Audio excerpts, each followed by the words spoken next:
In this episode, Part 3. His rhetoric on immigration has shifted into language with a very specific historical lineage. They're poisoning the blood of our country. That's what they've done. Which is a phrase that directly comes out of Mein Kampf. Oh, hell. He shared from the presidential account on Truth Social an AI-generated video showing the Obamas as monkeys. What? And then, of course, you had COVID. And as you remember, Trump on camera says, Is there a way we can do something like injection inside or almost a cleaning? we have to mention the Iran war, don't we? Which apparently, by the way, isn't actually a war. So Alan had written, I'm no longer willing to permit a paedophile, rapist and traitor to coat my hands with his crime. And Trump goes, I'm not a rapist. I didn't rape anybody. I'm not a paedophile. And O'Donnell very calmly says, do you think he was referring to you? I'm not a rapist. I didn't rape anybody. Oh, you think? Do you think he was referring to you? Excuse me.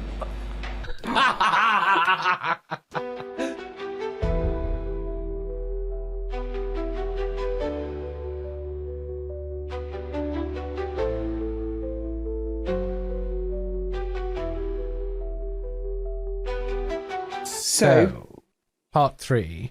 But, Part 3. did you see the King's speech? I've seen clips of it. Fabulous. Absolute masterclass in diplomacy and bitch slapping. Did you see? My favourite thing was, well, not my favourite actually, because there's so many, but the one that's really stuck with me is that you know, you have been quoted as saying that if it wasn't for us, the English would all be speaking German, but if it wasn't for us, you'd all be speaking French. And the whole place just fell apart laughing. It was so funny. You recently commented, Mr. President, that if it were not for the United States, European countries would be speaking German. Dare I say that if it wasn't for us, you'd be speaking French. It was brilliant. It was a masterclass of diplomacy and bitch slapping. Which the irony, of course, was that Trump put out one of his tweets or truths or whatever the fuck his fake social media platform is called, saying that he was removing the tariffs from whiskey because of his fabulous relationship with King Charles and blah blah blah blah. And of course, the irony is you had your war of independence to stop taxes to the monarch. Yes. It then took a monarch 250 years later to come back and go, listen, bitches, you need to calm the fuck down. Yeah. And behave like adults. And by the way, we don't want to pay these taxes. And then Trump going, okay. All right, bend over. What's hilarious, though, is Trump's absolute adulation for the monarchy. It's so funny to me. Because, it is. Well, it makes perfect sense, though, doesn't it? Narcissism, royalty. He wants to be the king. Well, I think it has an awful lot to do with his mother. Because his mother loved Scottish, the monarchy. And his mother was a big fan of the Queen. So I think his love of the monarchy, the British monarchy in particular, has an awful lot to do with that. Right. It's an odd thing. I need to get it straight in my head, but I do think it stems from that. But they had a garden party, a royal garden party in Washington, where they all went, senators and congressmen and all the rest of it. And a friend of mine was at it, and she was telling me that it was just the most f***ing hilarious thing to see all of these Republicans lining up, desperate to get to get a word or a handshake from the king and queen. Oh my God. It's like, these patriots and these Republicans and, it's like, and they're so sycophantic and bowing and scraping. And she was like, it was wild because you would never see that in the UK. You just wouldn't. Oh, wow. You just, no. And because people wouldn't approach. We just wouldn't do it. It'd be rude. Well, it was in the garden party, but I mean, they were lining up to talk to the king and queen. An actual queue. Yeah, kind of. Oh, I mean, they so do that in garden parties, don't they? I've not been. You obviously No, have. you don't want to go. I do want to go just for the experience. To 3,000 people in the garden of Buckingham Palace or Hollywood House, eating limp sandwiches and drinking mass-produced tea. It's not very good. okay. I'd rather a private audience, yes. Right. So, or a nice little dinner, intimate dinner. Right. Yeah. But anyway, the speech was hilarious. That it actually took a British monarch to come back to Congress and go, listen, bitches, you need to grow up. Chill you need to start acting like adults. Yeah. Yeah. Like, this is not how we do things. The irony is huge. The irony is huge. But he's anyway. Very proud of his Scottish heritage, isn't he? He talks about it an awful lot. So I imagine there's a thing there for him about connecting with his roots and ownership and around the royalty bit. I think he's more proud to the fact that he seems to believe that he and King Charles are friends. Best buds. Yeah. Or like him and Putin and... Yeah, I mean, he actually said that Charles agreed with him about Ukraine or something like that. And of course, the palace had to issue a statement saying no. We have militarily defeated that particular opponent, and we're never going to let that opponent ever. Charles agrees with me even more than I do. Oh my God. Oh my God. What's funny is that he thinks that that's not going to get challenged. Well, I mean, this is him all over, speaking about not getting challenged, I was watching, so his roommate in Wharton Business School. So for the longest time, Trump has been telling people that he finished #1 in his class. And there's no way of checking this because Wharton don't release the rankings. Right. What they do, though, is they give everybody a copy of the rankings of their year of graduation. So, you know where you ranked. And Trump's roommate kept this piece of paper for 50-odd years. And Trump did not graduate #1. He graduated 157th or something like this in his class. He was on page 9 of the ranking. So... What makes it's like this thing of he tells these lies like nobody's ever going to expose them. Apparently, he said to the roommate, "Well, nobody's ever going to see these rankings. Nobody's ever going to challenge us. So I can tell people I finished wherever I want." And he did. He told people he finished #1 in his class. Of course, he didn't. But that's his whole shtick, isn't it? Yeah, lying. It is really, isn't it? Bullshit. All of it. I mean, anyway, he's such a liar. Anyway, so go on. Tell me about him. Going back to our life of Trump, I want to talk about the shithole countries and the bribery things. Okay. So in January of 2018, there was a meeting on immigration in the Oval Office, and it had senators and everybody else in the room. And Trump asked why the United States would keep accepting people from shithole countries. And lovely phrasing. Yeah. And he named places like Haiti, where he later said they ate their dogs, and cats. Oh my God. I mean, he said this on the campaign trail. They're eating the dogs and cats. They're eating the dogs, the people that came in. They're eating the cats. They're eating the pets of the people that live there. And this is what's happening in our country. Fuck off. And he talked about El Salvador, and he talked about unspecified African nations. And he said that the US ought to bring in more people from Norway. Why? Because they're 6 foot tall, blonde hair and blue-eyed, I suppose. Yeah, white skin. Yeah, and I mean, the Norwegians are pretty good looking. You have to give them that. I mean, I'm not denying that for a second. It's just the fact that he wants that particular... Yeah, the Scandinavians are pretty privileged. But, of course, he denied it for years, completely denied. But then he admitted it publicly in December 2025. But going back a bit, in August 2017, there was a white supremacist rally in Charlottesville. I don't know whether you remember this or not. That really turned violent.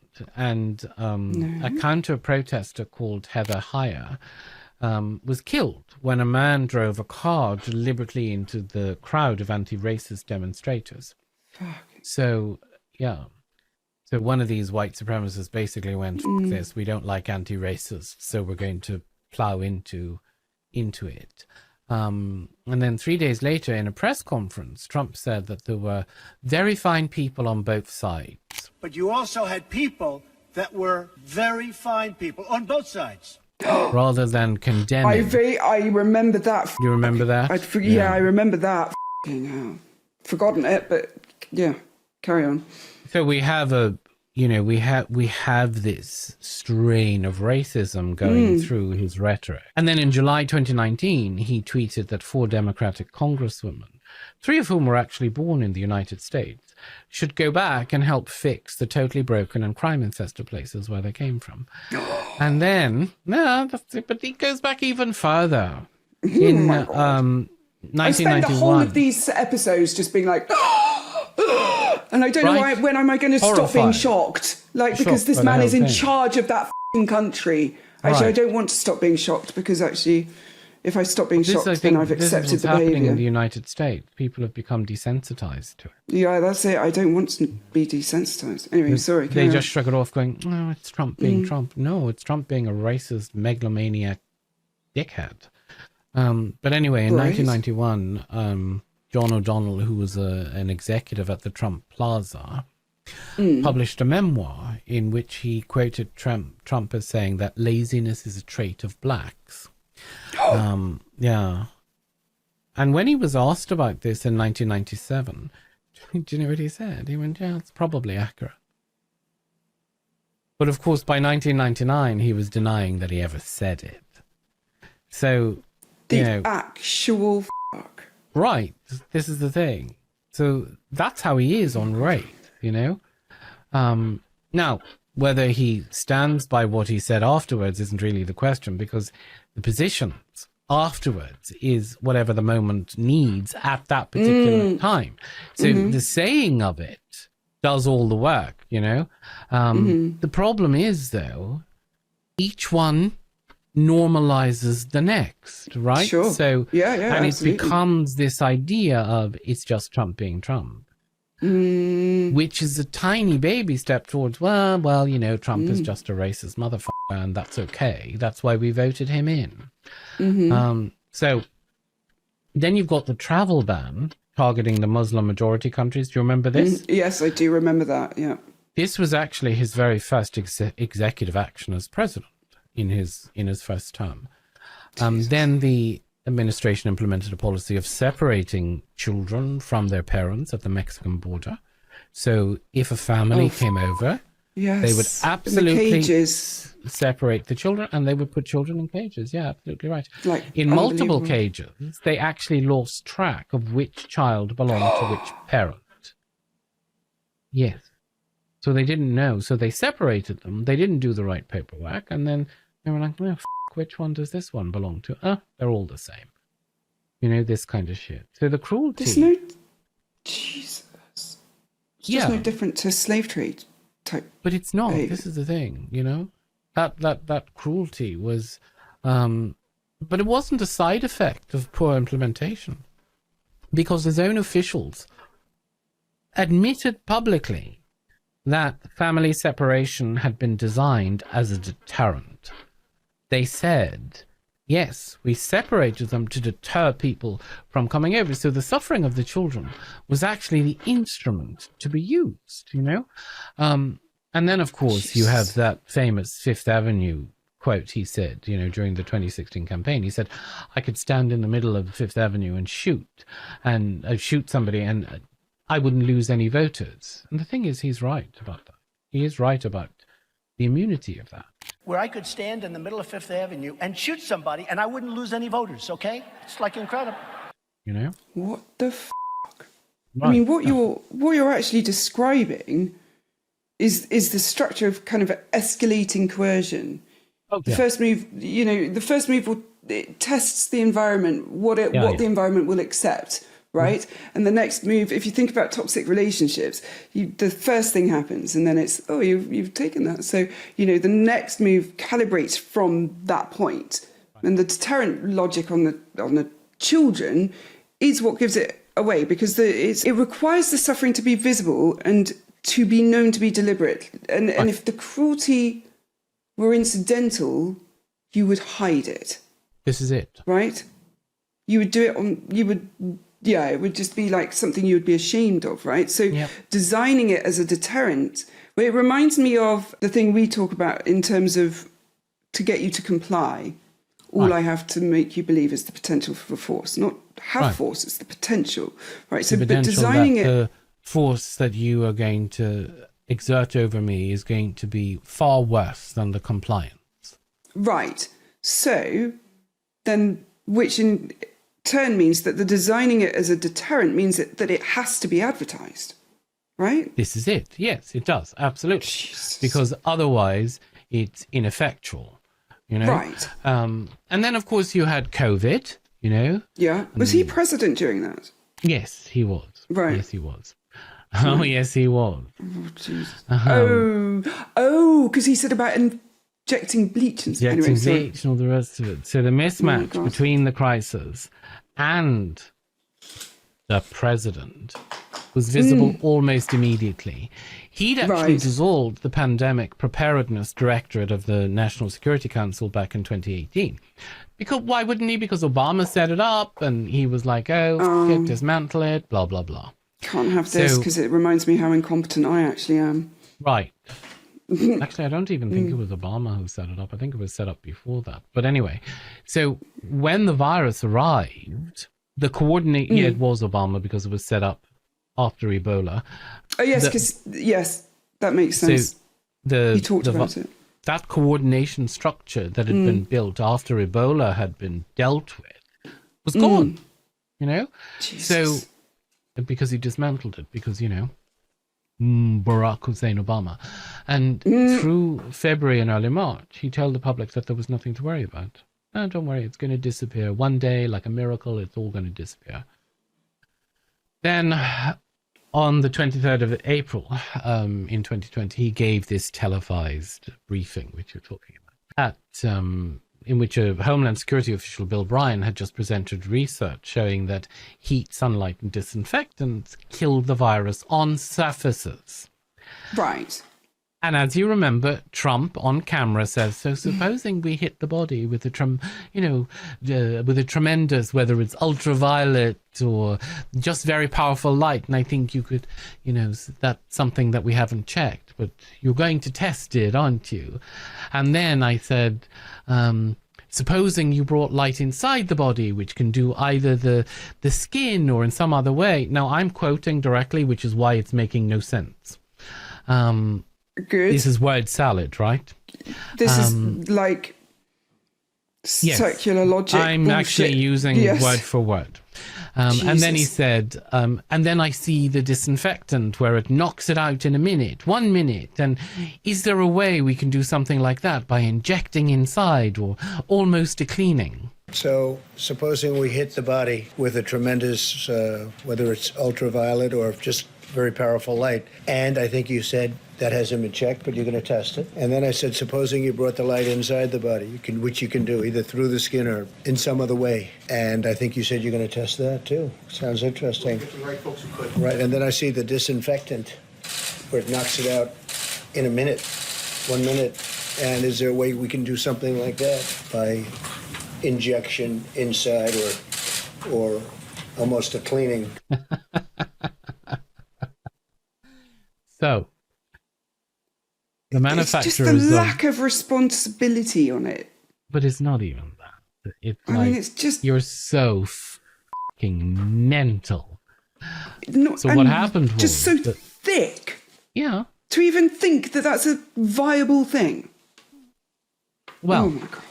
His followers must have thought it was viable because the manufacturers of Lysol had to put out an emergency public statement inside 24 hours telling people not to drink bleach or inject bleach into themselves. And calls this says a lot to, about the American, what's it called, education system. Well, it's the MAGAs, isn't it? What happened as well was that calls to the American Poison Control Center... oh, no. rose 121% in that 1 week because of disinfectant exposure. And, so people were drinking bleach and they were injecting bleach. And then, of course, his batshit cray press secretary came out and said he was joking. He was just musing. No, your followers are fucking brain dead. Don't joke about these things because they're now out there clugging down fucking Lysol. You just don't get to joke about shit like that. No, you don't. But, across his entire first term, more than 1 million Americans actually died of COVID. Jesus Christ. He's got absolutely no, I want to say filter, but also intelligence. There's no filter. There's nothing. He just, according to him, he's the most intelligent person in the entire planet, But, what does that say about us? We're obviously brain dead. But clearly. That's only a backdrop about what's happening next. Because while the pandemic is still live, and I'm sure you remember this, on the 25th of May, you keep saying that, and I've got the memory. You know full well I do not remember shit like that. This was huge, global news, Helen. Yes, but you also forget that I deliberately stopped reading the news because it was stressing me out so much. It annoys you intensely, I know. It does annoy me intensely. I know it does. That's not a reason to stop watching the news. It's a very good reason. I have no control over it, so I'm going to just stop worrying about it. That's the most ridiculous thing you've ever said. Anyway, so... It really isn't. There are many more ridiculous things I've said. But that's one of the most ludicrous things you've ever said. No, I can't watch the news. It stresses me out. So I'd rather not know what's going on in the world. You know what? Yeah. When the world comes to an end, don't come crying to me. Oh, please. We've got a spreadsheet. You know full well. Anyway. We've got a plan. Shut up. On the 25th of May in 2020, a black man named George Floyd is murdered. I remember. Okay, so I remembered that. Yes. Minneapolis police officer who was called Derek Chauvin. Mm-hmm. And he knelt on his neck for 9.5 minutes. What do you want? I can breathe. Please, the knee in my dick. I can breathe shit. Oof. And the whole thing was recorded because he did it in public and there were mobile phones around and ludicrous. Of course, the right are saying, oh, he shouldn't have resisted. Well, he wasn't able to resist. He wasn't resisting. Or he shouldn't have, whatever. There's always an excuse, but 9 minutes on his neck. Thankfully, that police officer went to jail. So the protests completely break out across the country. And not just across the country, across the world.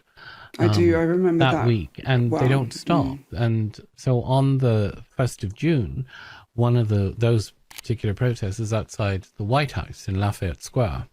And federal officers then clear the square of peaceful protesters shortly before the District of Columbia curfew because they put a curfew in place.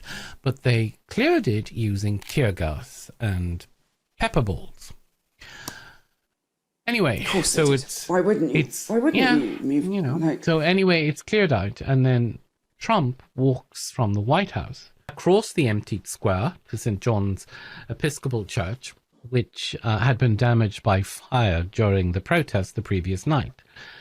And next to him is the Attorney General and the Secretary of Defense and also the Chairman of the Joint Chiefs of Staff. And he stands outside the church and he holds up a Bible for the cameras.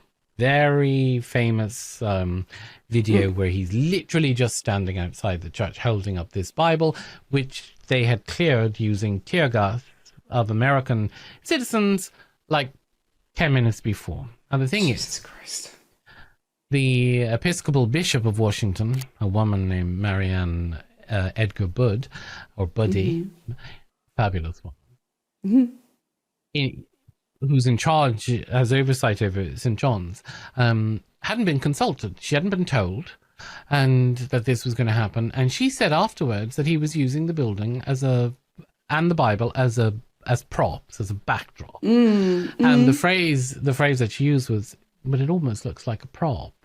And as in, he's not a real Christian. Yeah, He's yeah, basically yeah, yeah. an actor holding up a prop. And the general, General Mark Milley, who was the chairman of the Joint Chiefs, later basically said publicly that he shouldn't have been there, that his presence had created the impression that the military was being politicized, and that he completely regretted it. Yeah. He's an absolute nutter. He's a nutter. He's a total nutter. Then we have to go back to before all of that. Then there's the two impeachments that we have to cover, right? So the first one came in December 2019, and it came about because of a phone call with the president of Ukraine, Zelensky. So Trump had frozen $400 million in military aid to the Ukraine, aid that Congress had already approved, and aid that the Ukraine really needed to defend itself against Russia and the Russian aggression on its eastern border. So on the 25th of July, he had this phone call with Zelensky, and on the call, he asked Zelensky to publicly announce an investigation into Joe Biden, who had at that point become the Democratic frontrunner for the Democratic nomination that was going to oppose Trump in 2020.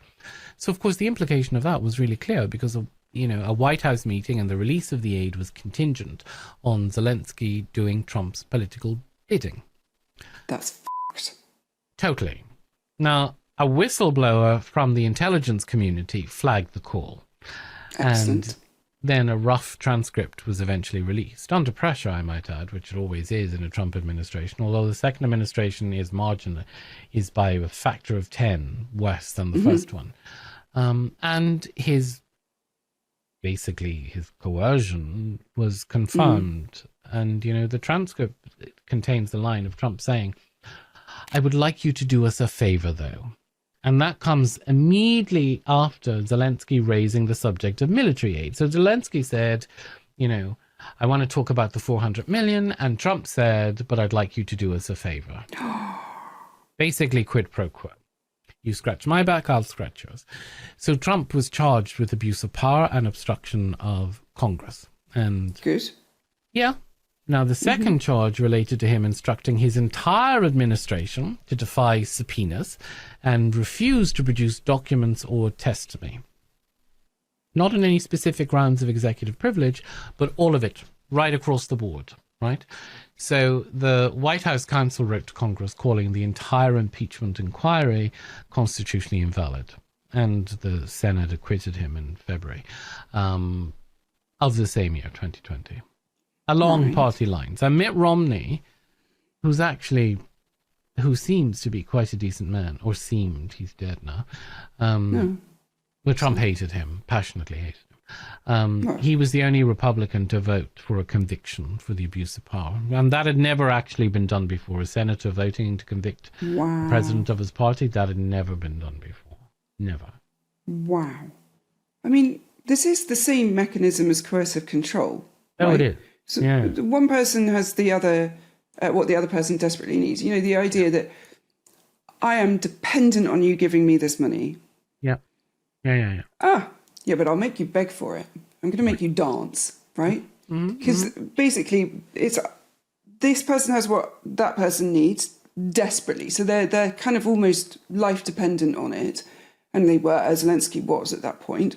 And they make access to it conditional on the other person doing something that serves them. And in coercive control, it doesn't matter if it's money or housing or contact with children or even time. It's the same structure every single time. And a country under invasion, and they were brutal. Weren't they? Russia were really, there was no holds barred. They still are. Oh, it's still going on. Yeah. No, I know, but I think it's no longer newsworthy, is it? No, it's not. It's just not being reported anymore. But so there's this country, desperately needing defensive aid. They're no different from a person in a household needing access to a joint bank account. Right. The scale is different, granted, we're not talking 400 million, but the mechanism is completely identical. Totally. But this identical. is it. Yeah, totally. Yeah, it is. And you're right. It's just a different scale. Totally. Micro, macro. That's how I always talk about it. Right. So the second impeachment then came a year later, between the election in November, which he lost, which he denies, and the 6th of January. And Trump spent 2 months repeating on every single platform available to him that the election had been stolen, and still does. Did he say in the first time when he lost that they shouldn't do the college electorate, and now because it should be on numbers? Are you coming onto that? I mean, he tried everything. He filed I want my toy back. I want my seat. That's my chair. That's like my children at supper. That's my chair. Why are you saying my chair? I want it back. Mummy, give me my chair. He filed 63 separate legal challenges contesting the result, and every one of them failed. In fact, his own Attorney General, Bill Barr, had told them privately and then publicly that there was no evidence of fraud on a scale that would have changed the outcome. His own election security officials had described the election as the most secure election in American history. Oh, my God. And so on the 2nd of January, 2021, he had a phone call with Brad Raffensperger, who was the Republican Secretary of State of Georgia. Right. And the call was recorded. And the recording was later released. And on it, Trump asked Raffensperger to find 11,780 votes, the exact number he needed to flip the state of Georgia. And of course, Raffensperger refused. So, and then went to the press and told the press what had happened. Oh, like so it was a bit self-serving. Yeah. Yeah, but it was self-serving. No. Raffensperger didn't. He was the deputy governor. He was like, no, this is unacceptable. This is unconstitutional. There were some Republicans who really were not having this in his first administration. I will stop being such a suspicious bitch. No, there were definitely some Republicans who were like, no, this is not acceptable behavior. So, and you had a joint committee where there were Republicans on it who, I mean, he attacked them like there was no tomorrow, and his base attacked them, and most of them lost their seats because of the attack and because they were like, no, this is not acceptable. So by early January, every institutional mechanism that he had tried to force had said, no, absolutely not. So on the morning of the 6th of January, Trump addressed a rally near the White House and told the crowd to fight like hell. But I said, something's wrong here. Something's really wrong. Can't have happened. And we fight. We fight like hell. And if you don't fight like hell, you're not going to have a country anymore. He then told them to march on the Capitol, where Congress was in session, certifying the results. And so they did. And not only did they march on the Capitol, they broke through police lines, they smashed windows, they occupied the Senate chamber, they beat police officers with flagpoles, they smeared shit on the walls of congressional offices. They erected a gallows on the Capitol lawn. And around the gallows, they were chanting, hang Mike Pence.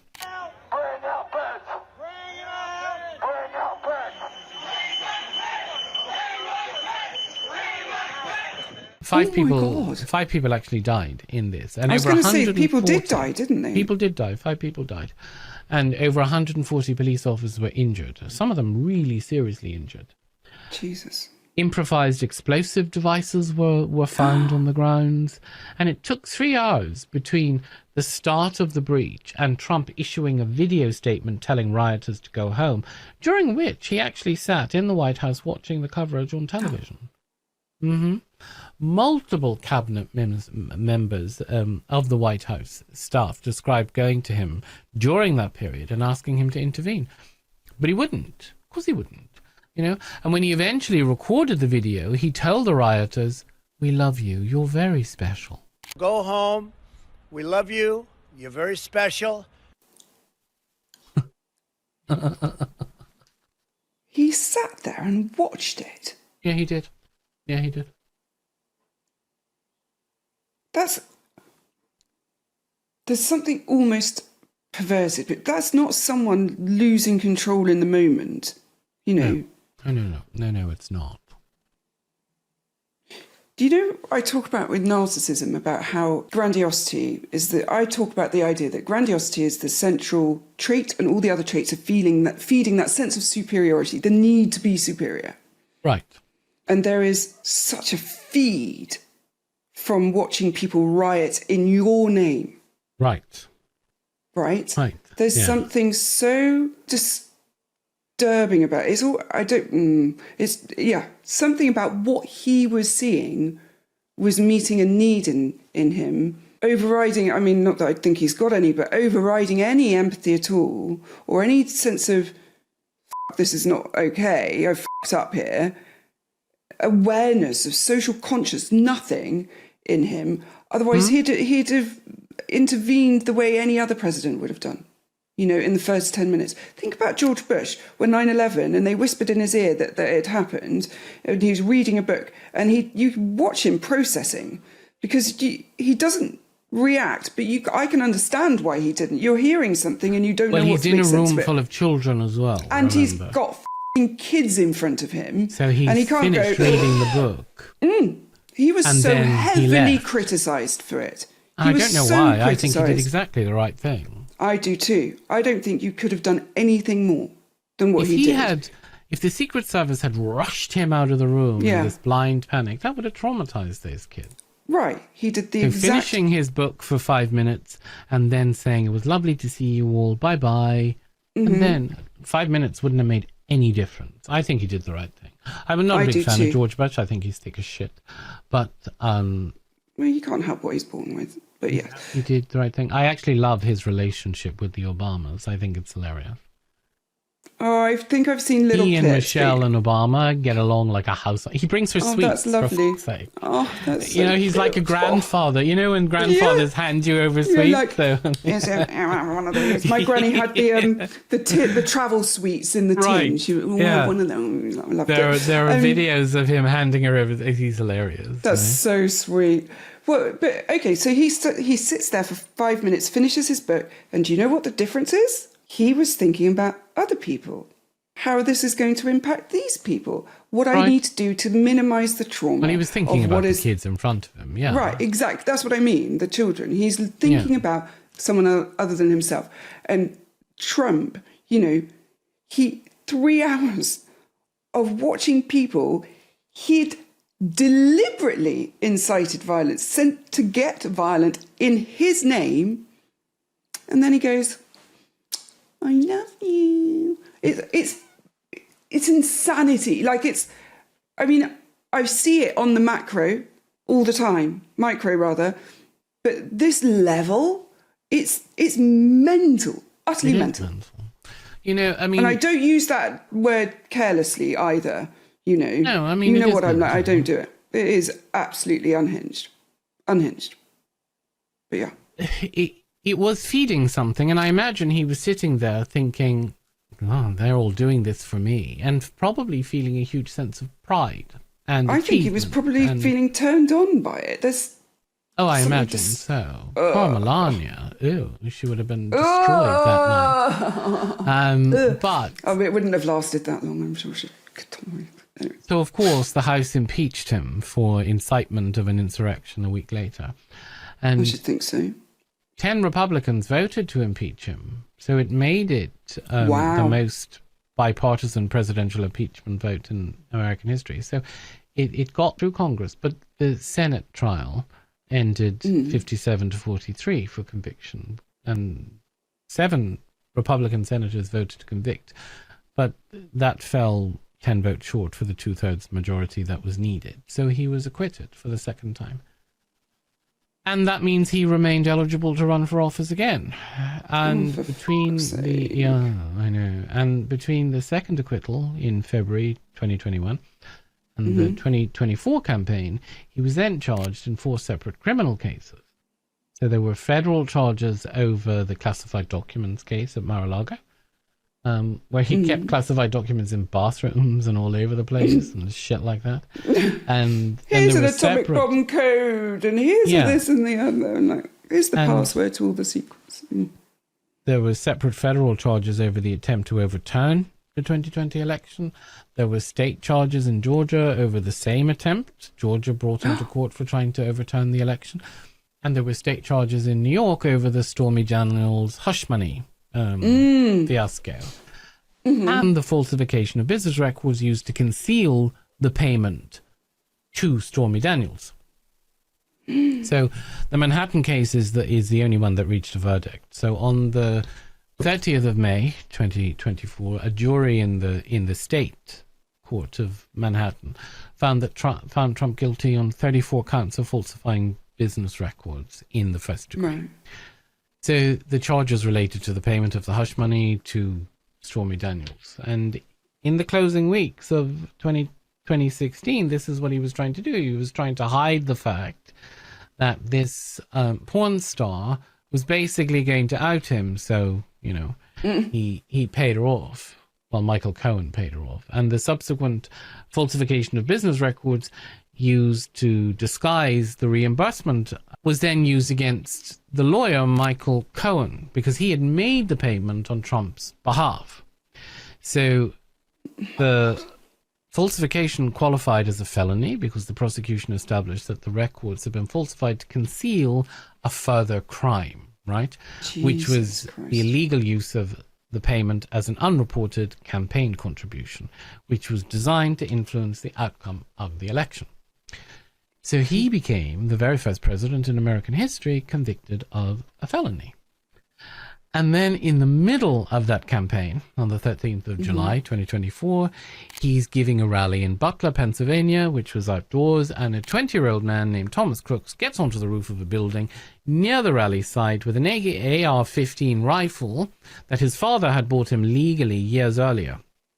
And Crooks fires 8 shots, and one of them grazes Trump's upper ear. They said, take a look at what happened. And a man in the crowd, Corey Compatore, he was a 50-year-old volunteer firefighter. He's killed shielding his family. And 2 other men are critically wounded. And the Secret Service counter-snipers kill Crooks within seconds. So he had bomb-making material in his car and he had a remote detonator on his body. But he was a registered Republican. So the FBI... Sorry. Yeah. Wait. He had bomb-making stuff in his car. Right. A remote detonator. Yeah. Mm-hmm. But was there an actual bomb? Or was it just the material to make a bomb with? No, it was just the material. Because I could have a tea bag detonator. and a teapot, but I might not have a cup of tea. Well, he was on a roof with a gun, Helen. His intent was clear, I suppose. The FBI investigated for over a year and concluded that he'd acted alone, and they never identified a motive. Now, the bullet was real, of course. Compatore's death was real, and the shooter's death was real. But the image that came out of it, the one that went around the world and was on merchandise within a week, is Trump on the stage with blood down his face, his fist in the air, mouthing "fight, fight, fight" to the crowd. Now, I'm sorry, Helen, but the man's a coward. Bone spurs for Vietnam, sues his way out of every fight he's ever been in, hasn't been in a room without security since the 80s. He does not get up after being shot and pump his fist. He shits himself and he stays down. The behavior just doesn't fit the baseline. Just doesn't. People's threat responses are remarkably stable around and across a lifespan because the systems doing the responding are autonomic. They're not under conscious control. Over it. None whatsoever. We can't help it. So when people say to you, why did you react? Yeah, right. So when people say to you, why did you react like that? And you say, I don't know. You genuinely mean it because you don't know. You don't know, exactly. Shock and... The fight, flight, freeze profile of a man shows... What he shows at 30 is essentially the profile that he's going to show at 78. It doesn't change. So when a documented coward who's 78 years old has a sudden inversion of his entire threat response in front of cameras with merchandise ready to go inside a week, I'm not buying it. I'm not buying it. can I just point out, did you see that there at the press dinner thing that there was a shooting there? He was there at that, wasn't he? Well, okay, so here's the thing. A man ran in, shots were fired, it was 2 floors up, he was 2 floors below, the gunman got nowhere near anybody. He shot... But what was Trump's reaction is my point, because you've got evidence right there. Well, he shit himself. Basically. They were straight under the table. Melania went straight under the table, didn't she? Yeah. And so did he. So, you know, listen. Oh, did he? I couldn't remember. There's so many different videos of him in a threat response where he basically reacts like you would expect a coward to react, like a little bitch. Oh, listen, I am a coward, and I would fully react the same. Or I don't know. Listen, if I heard gunshots, I'd be under the table. End of. Right. No shame of it. But so what you're saying is that you think it was staged? Well, I think the behaviour doesn't fit the baseline.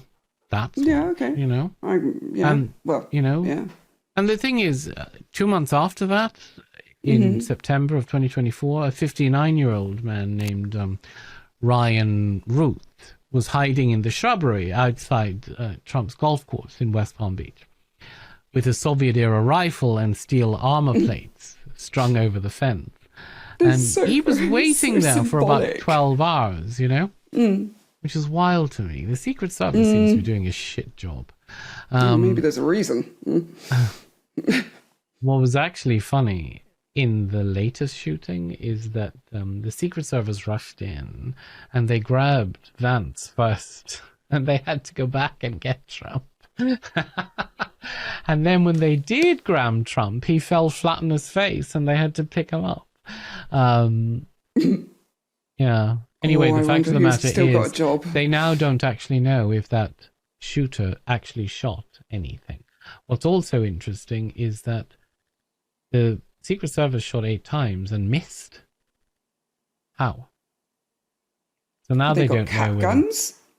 So anyway, interesting. It's all very. It wouldn't surprise me if that was staged too. But anyway, so during this one at the golf course, the Secret Service agent who was doing a sweep sees the rifle barrel through the fence. Like it sounds like Carry On film, doesn't it? It really does. Like they wanted like a little knot in the fence, and there's just a beep beep, and poking through. Brilliant. So he saw it through the fence, and he fires 4 rounds at it, and then drops the gun and flees in a Nissan. In a Nissan. And then he was caught. Yeah, he was caught on the motorway a few hours later. He never actually fired a shot. And he never actually had a clear line of sight on Trump. And a box that he dropped at a former employee's house months earlier turns out to contain a 12-page letter or manifesto beginning, "Dear world, this was an assassination attempt on Donald Trump, but I'm sorry I failed you."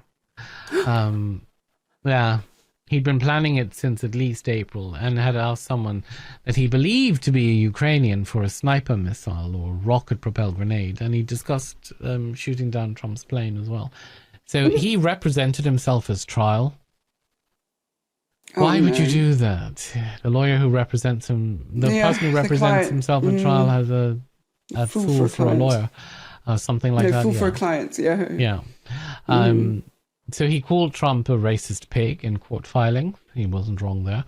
And he tried to stab himself when the verdict came in. How? With what? No. And so he was sentenced to life plus 84 months in February. You know? What, for putting a gun through a little hole in a fence? Attempting to kill the president, I suppose. But that one was real, though. Yeah, I mean, that one was real. There is a man on the other end of a gun, and he was on record trying, you know. And then these people do keep trying. They're just not doing a terribly... Oh, I shouldn't say shit like that. Sorry. Yeah, you shouldn't say things like that, Helen. Anyway, Trump then wins the election, and which is interesting because he ran a campaign as a convicted felon. And this that blows my mind. Right? Totally blows my mind. Blows my mind. But the electorate sends him back. And on the 10th of January 2025, 10 days before his second inauguration, he's actually sentenced by Judge Juan Merchan in the Manhattan case to an unconditional discharge, which basically means that there's no prison time and no probation and there's no fine, just the fact that he has a conviction on his record.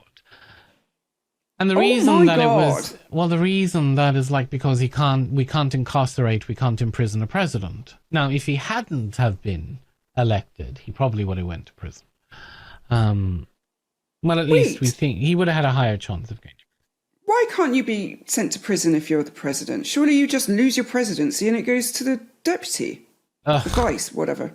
There's a whole thing where presidents can't, it's not even a law, it's like this understanding that presidents can't be prosecuted or brought to trial, whatever, whilst they're in office. It's bullshit. Like, it's bullshit.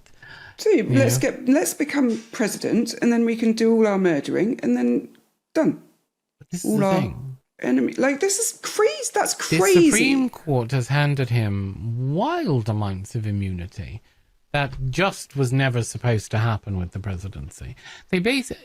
What's wild to me is they fought a war of independence to get away from a king, and then they started to add king-like powers to the presidency recently.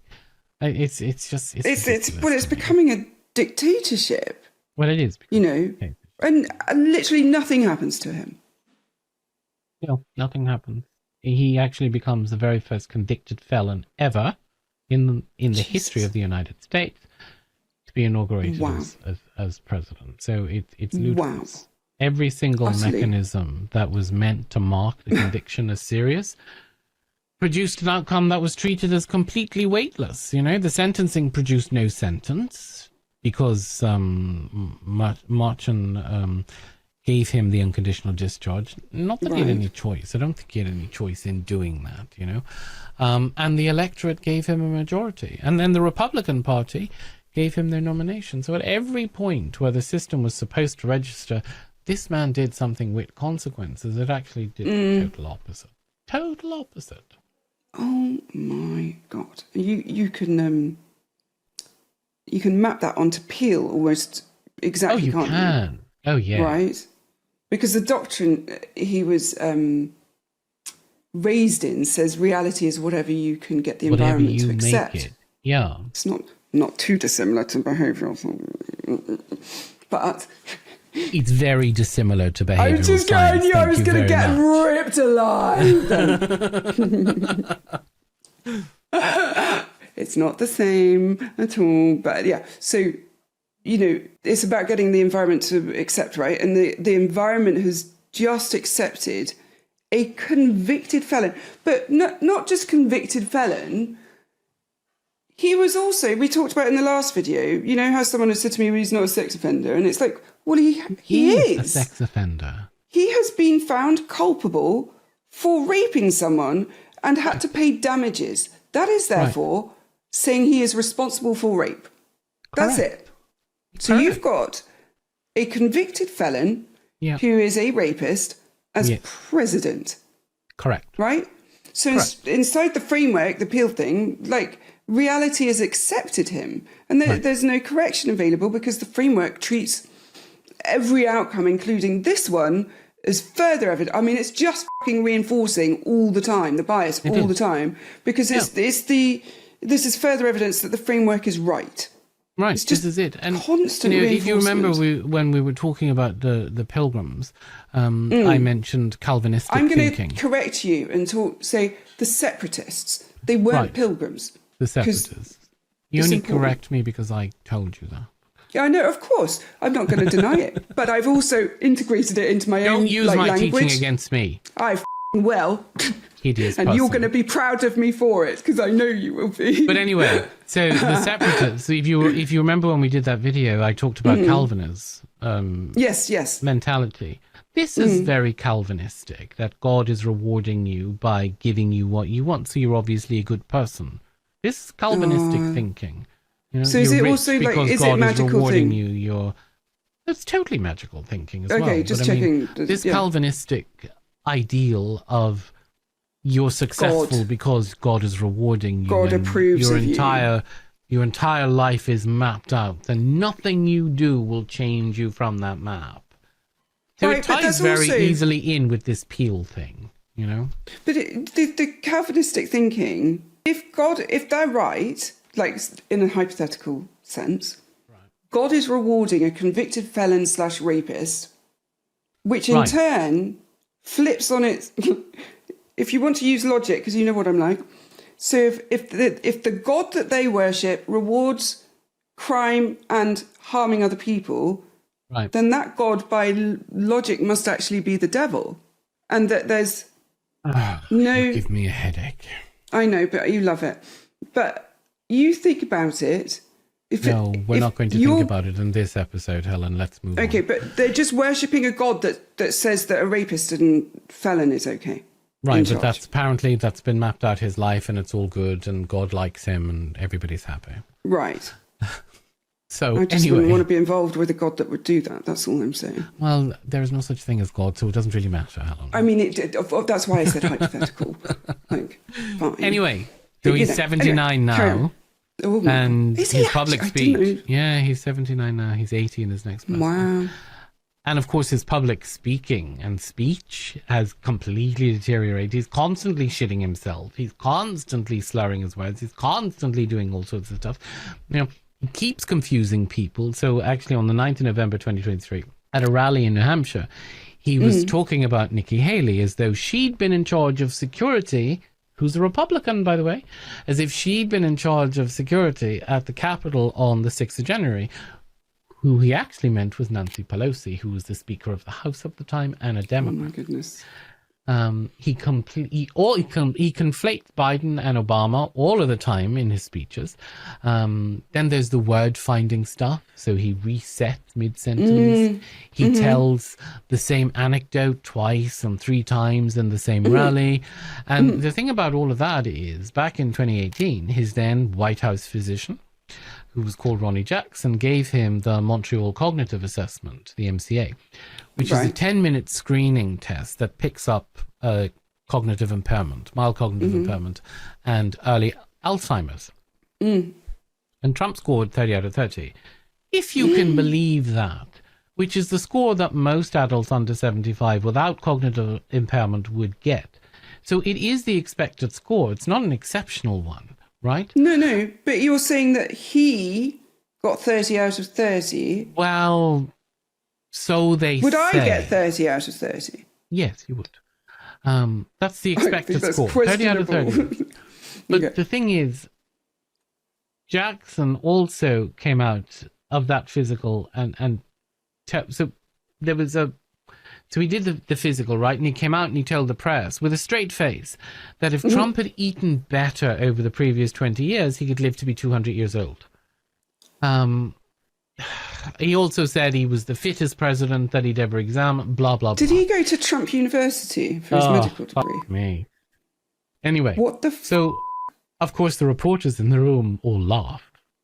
And Jackson, by the way, is a man that Trump tried to make Secretary of Veterans Affairs in the same year, so there was obviously some sort of reward there. Kickback. But the nomination collapsed. 400 million. Right. So the nomination collapsed under allegations that he'd been handing out prescription drugs at the White House like sweets. And I've heard this allegation lots and lots of times, that he'd been drinking on duty, you know, that he crashed a government vehicle when he was drunk, and in fact his nickname while he was in the White House was the Candyman because he was handing out all of these prescription drugs. Oh my God. The thing is, he later lost his medical license, and he was a rear admiral, but he was stripped of that rank by the Navy, and so You got to have f***ed up, right? you're Big time. asking. Oh yeah, hugely. Like, So you're asking me, well, conduct misbecoming of an officer. So unbecoming of an officer, conduct unbecoming of an officer. So you're asking if it's true. Well, it's the word of a man, you know, that has been stripped of everything and was the Candyman and was handing out drugs and all the rest of it. The thing is, though, Trump has been talking about that exam ever since, as though it's some sort of IQ test that he aced. Now, the thing is, he's also done cognitive assessment exams 2 or 3 times in this second term. You don't assess somebody cognitively 2 or 3 times unless you're assessing for decline, right? So you would do this once, you see no visible decline, and then you don't do it again. And you put it in a drawer and that's the end of it. Well, you don't put it in a drawer, but you know, if there's no visible decline, then there's no there's no need. There's no markers for it. However, if you're seeing a visible decline, you keep administering the test, cognitive test, to see how rapid the decline is.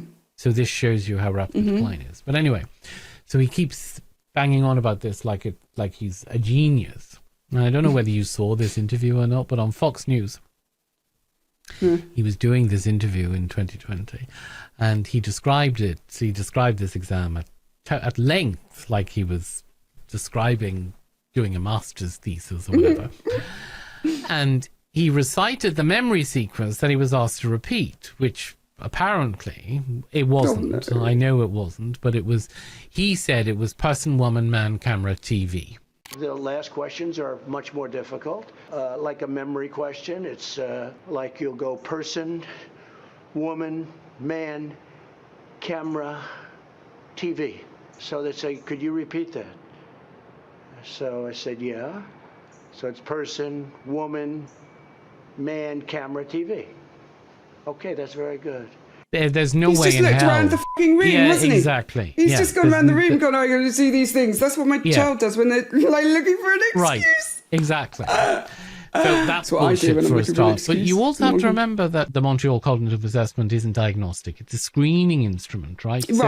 Right. He obviously doesn't understand the difference between passing a screen and being assessed. You know? Jesus. Like, yeah. Jesus. So in anyone else of that age, those signs, these things that we're talking about, that would mean at the bare minimum a trip to the GP. Oh, right? God, yeah, absolutely.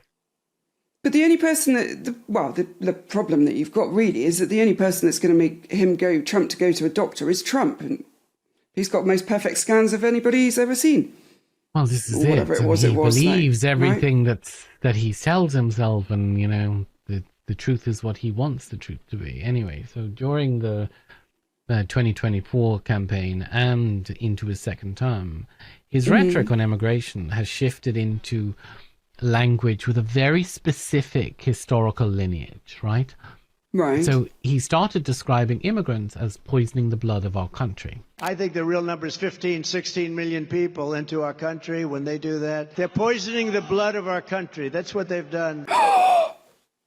Which is a phrase that directly comes out of Mein Kampf, where Hitler writes about Jewish blood poisoning the German Volk, the German people. Oh, hell. So when he was asked about this parallel on Hugh Hewitt's radio show in December of 2023, Trump said, oh, I never knew Hitler said that either, by the way. No, and I never knew that Hitler said it either, by the way, and I never read Mein Kampf. They said... Basically, yeah, so Hitler said that? Oh, we say the same things. I didn't know he said that either. And then, of course, Hitler in the think the same twinsies, like me and you wearing the same tops by accident. It's the same, like, what the And then in the same interview, immediately after he'd never heard the phrase, he used it again 8 times. So, right. He said he'd never heard of it, and then he used it again 8 times. Of course, he's also described He's also described his political opponents as vermin, which is the same language that Goebbels' propaganda used in the 1930s to describe Jews, Roma, Gypsies, and dissidents. And he's been talking about the enemy within for the longest time, meaning American citizens who oppose him, and suggesting that the military be used against them, which is also Goebbels' propaganda book. All of it is Goebbels' propaganda. Wow. Then in February 2026, he shared from the presidential account on Truth Social an AI-generated video showing the Obamas as monkeys. Oh, what? Yeah. Oh, you didn't see this? Yeah. No, So, I think you might have. Somebody's told me about it recently. What? I'm sure it was me. That Yeah. Okay. I may have done, I don't know. I don't tend to share political things with you because I know I don't get the reaction I want. So I share them with other people. Maybe you should, and then I might start learning, and then you might start Yeah, getting no, I'm not reaction you want. responsible for your education. Oh, condition me about it, because I can't be asked. That's what my business Please. partner says. Who am I voting for? Can you just condition me about this one? Because it's just so much easier. Yeah, no. So anyway, yeah, so he posted this AI-generated video of the Obamas as apes, basically. He did delete it a few hours after, but then afterwards he said he didn't make a mistake. A number of Republicans are calling on you to apologize for that post. Is that something you're going to do? No, I didn't make a mistake. So rather than saying, I'm so sorry, I didn't watch the whole thing, it was a mistake, when they challenged him about it on Air Force One, he said, no, I didn't make a mistake. Like, he's mental. Wait, so is he saying he meant to post it, or it wasn't them? No, he meant to post it.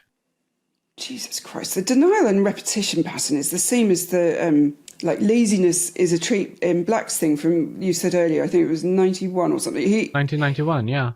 Right. He says it, he denies knowing where it comes from, and he carries on using it inside the same conversation. Right. And, it's not the behaviour of someone who's worried about the association in any way, shape, or forms. Not at all. He wants the deniability and the rhetorical effect, right? He wants the, I didn't mean to thing. Right. And he's worked out that he can have, this is so classic narcissistic abuse type behaviour. Right. That he's worked out that he can have both because nobody around him calls him out, holds him accountable, does anything, or forces a choice from him. Do what you want, say what you want. Right, this is it. And it's wild behavior. And the second term has been, among other things, the systematic dismantling of federal agencies. He's destroying them. The whole country. I do know this much. Yeah. It's insane. It's wild what he's doing. So there's mass firings across the civil service. There's loyalty tests imposed on the staff who remained. The DOGE, the Department of Government Efficiency, was set up, which was run initially by Elon Musk. That cut tens of thousands of jobs through executive action. For no other reason than it was what do you call it? DEI. DEI? Yes. Yeah, DEI. Diversity, equality, the one that I do all the inclusion. training in, you mean? Yeah. DEI. So if it even sniffed of DEI, it was shut down. Funding was removed and the people were fired. Which is wild because the most people who benefit from DEI are actually white women. So, But it's so stupid as well because you're creating more dependency on the government. Yeah, you're not a mistake. They don't have any government stuff, do they? Well, they have food stamps and all that stuff. Yeah, right. I know, But yeah, so, but this had no congressional authority. They just set this department up and went, go for it, start slashing. And actually, as it turned out, they didn't save any money at all. In fact, it cost money. Then they had the Department of Education, which was partially dismantled. He ran on that. He said, I'm going to dismantle the Department of Education. Who the f*** does that? Well, why? A dictator who doesn't want people to be He is educated absolutely a f***ing dictator. Why would you dismantle for what purpose? Because it's woke. Genuinely. Because it's woke. And it wastes money on DEI. Do you know what? That just really smacks of something that somebody who came 127th in their class would say. Right. Right. So, inspectors general were fired across multiple agencies, so there was no oversight. So no ombudsman type person, is that they were all fired. Okay. The Justice Department was restructured to go after political opponents. So you were mean to me, I'm going to put you in jail. He's done exactly the same thing right now with James Comer. Career prosecutors who'd worked on cases against Trump or against his allies were fired. Ambassadors who served under previous administrations were pulled out, some of them mid-posting, and foreign aid programs were completely stopped overnight. And of course, then you've got the Epstein files, right, which he promised during his campaign that he was going to release in full. I'm going to release it. Oh. Well, actually, that's not true. So he was in an interview with Fox, and they were saying, would you release the Area 51 files and the JFK files? He was like, yep. And they said the Epstein files. And then they made a cut in the interview where he actually said, so in the part that they published, he said, yeah, I think so. Would you declassify the Epstein files? Yeah, I would. But when you take the bits that they cut out, he said, well, I don't know, actually, that could hurt a lot of good people. Would you declassify the Epstein files? Yeah, I would. All right. I guess I would. I think that less so because, you don't know it. You don't want to affect people's lives if it's phony stuff in there because there's a lot of phony stuff with that whole world. I don't know about Epstein so much as I do the others, certainly. Yeah. So. I'm sorry. Yeah. That could hurt. Oh, all these rapists. Yeah. I mean, he thinks he's a good person, doesn't he? There's a lot of lies and misinformation in those files, basically. I.e., my name's in there telling you that I do this. Yeah, exactly that. I'm going to get exposed, and I don't want to be. Because even I know that that's not defensible. Sorry. Right. This is it. This is why I don't do politics. See how angry I am. Yeah, I mean, you're getting a little dramatic. But, oh, no, you love it. So the files were partially released, and then the rest were buried. But the ones that were released, they were so redacted. The redacting was crazy. And the thing is, though, when his own supporters started asking questions, some of them started to accuse him publicly of a cover-up because he wouldn't answer the questions. So they were like, oh, you're covering something up. And then in May of 2025, new articles of impeachment were brought against him, 7 articles of impeachment, alleging obstruction of justice, bribery, corruption, whatever. But they've gone nowhere because the House is Republican controlled, isn't it? And then in September 2025, he signed an executive order renaming the Department of Defense to the Department of War. Like, he loves renaming shit. He renamed the Kennedy Center to the Trump Kennedy Center. He's building an Arc de Triomphe. He's putting his face on money. Mount Rushmore? No, I thought you were going to say Mount Rushmore. The idea was he wanted to put his face on Mount Rushmore, but he's putting his face on money for the 250th anniversary of the country or whatever. So the thing is, only Congress. 50 years old. I know, right? My house is nearly old. This is it. This is it. Sorry, I can't. I am mocking because it is just amusing. No, but it is. It's worth mocking. But anyway, so Congress is the only one who can actually rename a federal department. So technically, it's still the Department of Defense with a Department of War as the secretary title. But the Pentagon, which is run by that drunk alcoholic frat boy, Pete Hegseth, has done what it can. The website has been changed. The signs on the building have been changed. There's a huge off portrait of Trump outside the building. The social media handles have been changed a lot. And oh my God. Frat boy Hegseth has now been styled as the Secretary of War. And if you quote that's quite a cool title. No, it's not. It's stupid, but it's like a movie title. But it is. Well, I don't know, Secretary of War. But as a game that you play, not as in real life. Maybe. Anyway, if you quote from Trump when he signed the executive order, he said, "We won the First World War, we won the Second World War, we won everything before that and in between, and then we decided to go woke and we changed the name to the Department of Defense, so we're going to call it the Department of War." Now, the bit about going woke is totally and absolutely made up, by the way. The reason that the name was changed in 1947 was that the interim name had the abbreviations NME, right? Meaning? Which sounded like the word enemy. And the people running it didn't think that that was a good look. So it had nothing to do with wokeness. Wokeness wasn't even a thing in 1947. Anyway, the cost of the rebrand has cost somewhere between $50 and $120 million, depending on how thoroughly they do it. So roughly... And there are children starving and going without insulin and... Right. But we'll spend 120 odd million changing the names and stuff like that. What? Shit. The other ever living... Also, it always makes me laugh when people talk about wokeness, because the only word that I hear when people talk about woke is empathy. Right. That's it. That's all it is, right? Right. You know, that's what we're talking about.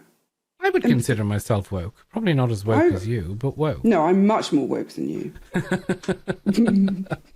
I'm much more woke. And also, this thing of it being woke, there is a danger. I segue because, you know, ADHD.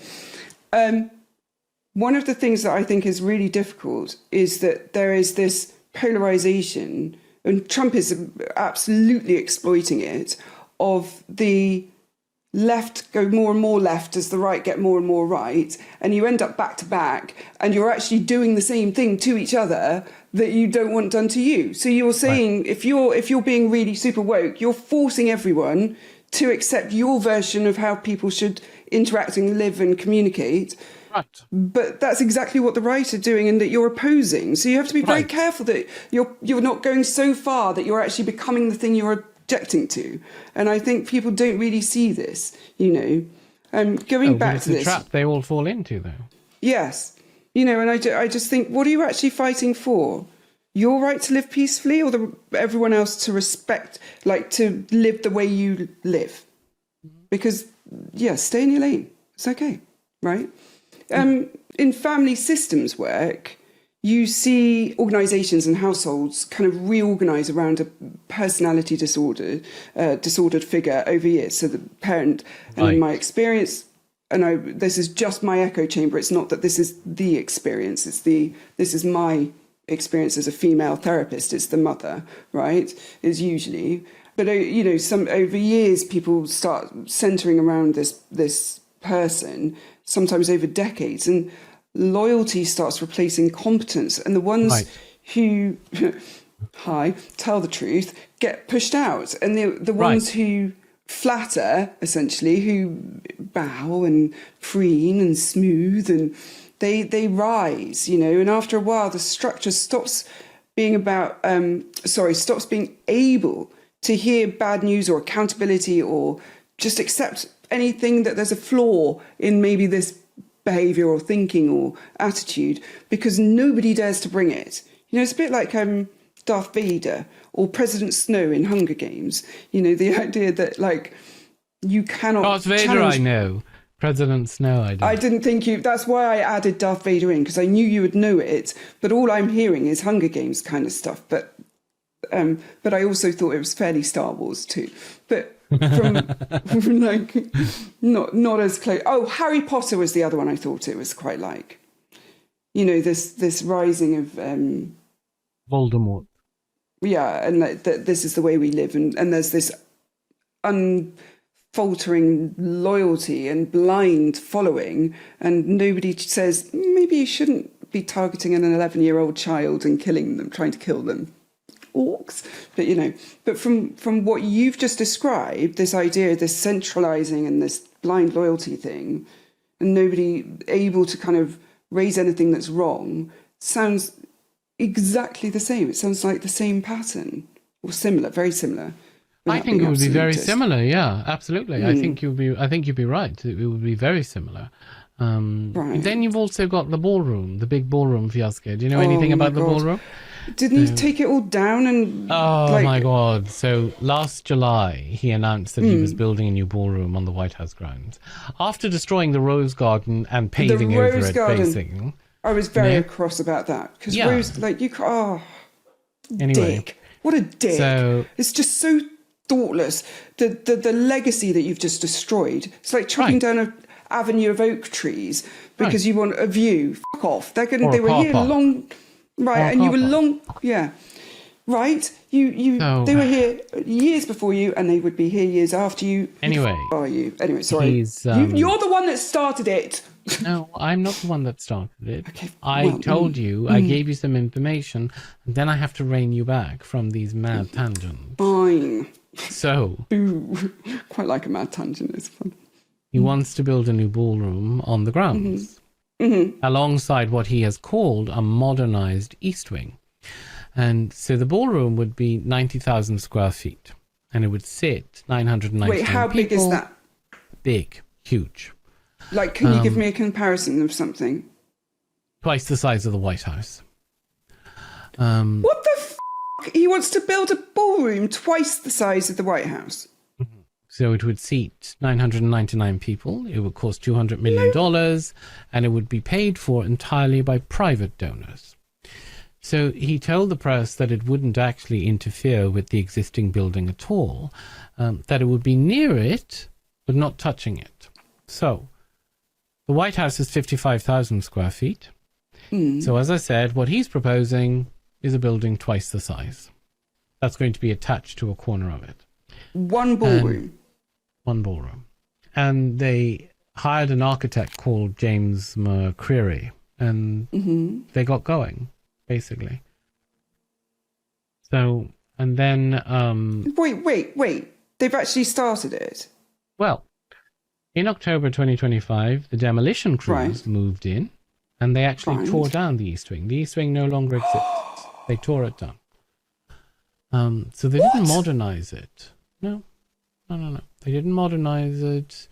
They didn't preserve it. They demolished it. So the whole thing was gone in a few days.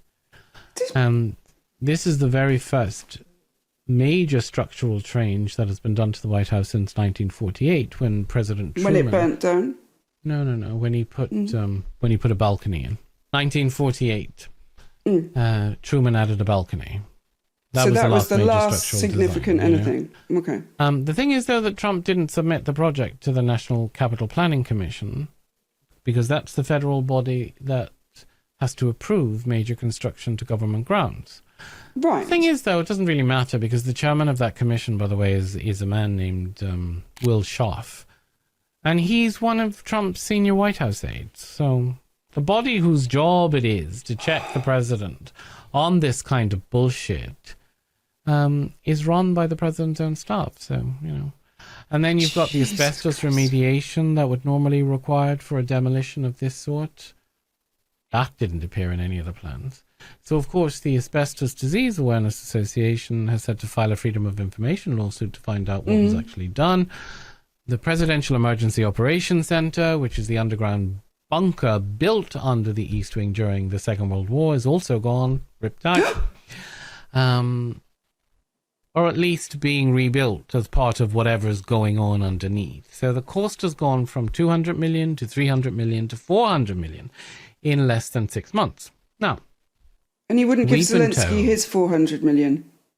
Well, we've been told that this is being privately funded, and the list of donors who are funding this building include Meta, Apple, Google, Amazon, Blackstone, the Lutnick family, the Adelson family, the Winklevoss twins. Now, the thing is, the donor list also doesn't list things like BlackRock, Nvidia, and a man named Jeff Yass, all of whom donated but did not want their names published on the donation list. There's a separate steel donation worth $37 million from a Luxembourg company called ArcelorMittal. I think I'm pronouncing it right. Anyway, it's a steel company, probably one of the Mittal companies, the Indian Mittal companies. But the thing is, 2 days after Trump announced that donation, his administration cut in half the tariffs on automatic steel from a Canadian plant of ArcelorMittal, which they're going to use to supply the US market. So basically, oh my God, here you go. You do this donation for me. $37 million or whatever the case is. I'll remove the tariffs on your steel in Canada, and you can then trade with the US without tariffs. I mean, given what we talked about in the last episode about how the fact he doesn't pay anybody, maybe this is a better trade-off for them, first of all, in terms of they get the tariff thing.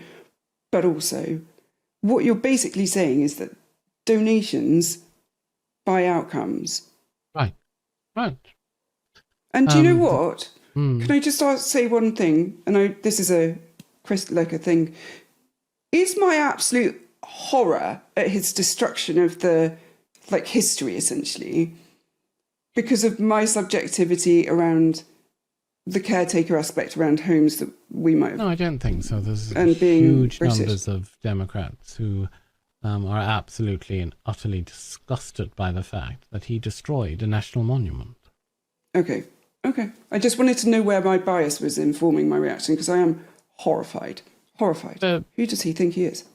MAGAs, though, on the other hand, think it's a great idea. Jesus. The Washington donations Post by outcomes. actually got hold of the donor contract last week.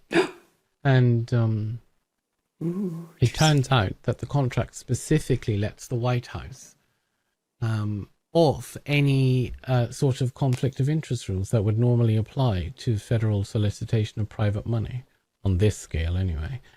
And the contract also keeps the donors' names hidden by default. Excuse me. So the whole thing was actually only made public because of a lawsuit and a judge's order.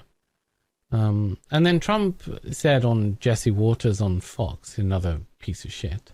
Jesse Waters asked him why he's doing this, and he said, it's a monument. I'm building a monument to myself because no one else will.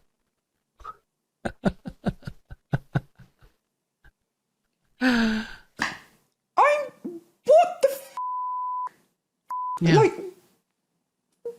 what the... He's building monuments to himself. I want a monument. Let's just go and tear down all the things, and which I imagine means that he's healing his mortality. Yes. I can see that there's you see this a lot again in narcissism, of the rejection of death, of the extinction of the self is never happening, and so I will. You've just given me an insight into myself. No, you've just given me insight into something I've got to make. Okay, good. Well, you can keep that insight to yourself. I am going to. Not for me, for something in work. Right. Anyway, okay. And then last week, he attended the White House Correspondents' Dinner, which is held every year at the Washington Hilton. He hasn't gone in his first term. In fact, he didn't go in to any of them before. So this was the first one that he was going to attend as president. Now, the tradition at that dinner is that a comedian roasts the president for half an hour. That's the tradition. And the president sit there and take it, and it's all in good jest. Yeah, right? I've seen a few from Obama, and they're brilliant. Brilliant. That's basically the format and the tradition that goes back decades. So when Trump finally agreed to go, the entertainment they booked was not a comedian. It was a man named Oz Perlman, and Perlman is a mentalist, a stage mind reader. So he, card tricks and mentalism act and stuff like that. No, so I know you like mentalism. Oh, I do. I love mentalism. But basically, Trump went to the one event in the political calendar where the president gets publicly mocked, and he made sure that there was nobody there to mock him because he's a little bitch with a fragile ego. No, poor little baby. Yeah, so he booked a man who does mind reading instead, but obviously not good enough mind reading. Didn't book you. Right. So Vance was there, Hegseth was there, Rubio, Kash Patel, RFK Jr., around 2,600 people were there. It's a huge event. And then about 20 to 9 in the evening, this 31-year-old that we were talking about, a man named Cole Allen from California, ran through the magnet thing at the security checkpoint on the terrace level of the hotel, which was one floor above the ballroom where the dinner was happening. And he was carrying, we think, not confirmed anymore, a 12-gauge shotgun that he bought legally. Don't they always?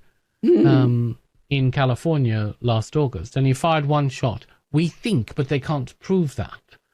And a Secret Service agent fired 5 shots back at him. Now, Alan wasn't hit. I was going to say... He wasn't hit, but he fell to the floor and was arrested. And one officer took a bullet to his bulletproof vest. The thing is, it now looks like as if that was what we call blue on blue hit. Yeah. Another Friendly Secret fire. Service, another Secret Service chap shot him rather than Alan himself. So Alan had apparently traveled from California to Washington by train, and he sent a scheduled email to his family minutes beforehand, and he signed it, Cole, Cold Force, Friendly Federal Assassin, Alan. So his manifesto, which his sister had warned the Secret Service about, didn't name Trump, but listed grievances, including the strike of Trump's administration had been carrying out on what they called drug boats in the Pacific Ocean. Now, he's been charged with attempted assassination of the president. So, apart from the bullet in the vest, which it sounds like you don't actually, it wasn't maybe, you think it was the blue and blue. And those do really hurt, don't they? Bulletproof vest doesn't mean not getting hurt. It means massive bruise, but not getting, getting killed. Was anyone hurt at all? No, just the officer who was bruised. Trump and the cabinet were already in the ballroom, which was on the floor below, so they got nowhere. The mentalist was actually with him at the time, wasn't he? Showing him they were doing something. He was in between the two of them. Yeah. Oh my God! And what did Trump say about it afterwards? So within hours, in his briefing room that night, his stated takeaway was that the Hilton was not particularly a secure building, and that was why he needed a ballroom. This is what he went out and spoke about. He needed a ballroom. Do you know, I did nearly quit, and then I reined it back in. It's a shame his ballroom wasn't ready, isn't it? But the ballroom wouldn't be big enough anyway. It only holds 999 people. There was 2,600 people at it. So it doesn't even matter. Oh my God! And the correspondence dinner wouldn't be allowed to be held in the Oh well, I didn't. I assumed that it probably wouldn't be. No, because of the First Amendment. You Why? wouldn't be able what? to. You wouldn't, because that would be the government controlling media. This is a room full of journalists. By having a ball, because they're at that location. Right, well, but they wouldn't be able party. to speak freely, would they? Right, it's their party, isn't it, really? Right. So you would be hindering the freedom of speech of the media. Anyway, so the next day on the Sunday, he did an interview with Norah O'Donnell at CBS for 60 minutes. About not Fox? No. Oh, I've seen clips from this. And O'Donnell read him a line from Alan's manifesto, and this is just delicious. And so Alan had written, "I'm no longer willing to permit a pedophile, rapist, and traitor to coat my hands with his crime." And the manifesto didn't mention Trump. So O'Donnell read him this line and asked for his reaction. And Trump goes, "I'm not a rapist. I didn't rape anybody. I'm not a pedophile." And O'Donnell, chef's kiss, very calmly says, "Russell approved." Do you think he was referring to you? He writes this quote, "I'm no longer willing to permit a pedophile, rapist, and traitor to coat my hands with his crimes." What's your reaction to that? Well, I was waiting for you to read that because I knew you would, because you're horrible people. Horrible people. Yeah, he did write that. I'm not a rapist. I didn't rape anybody. Do you think he was referring to you? Excuse me.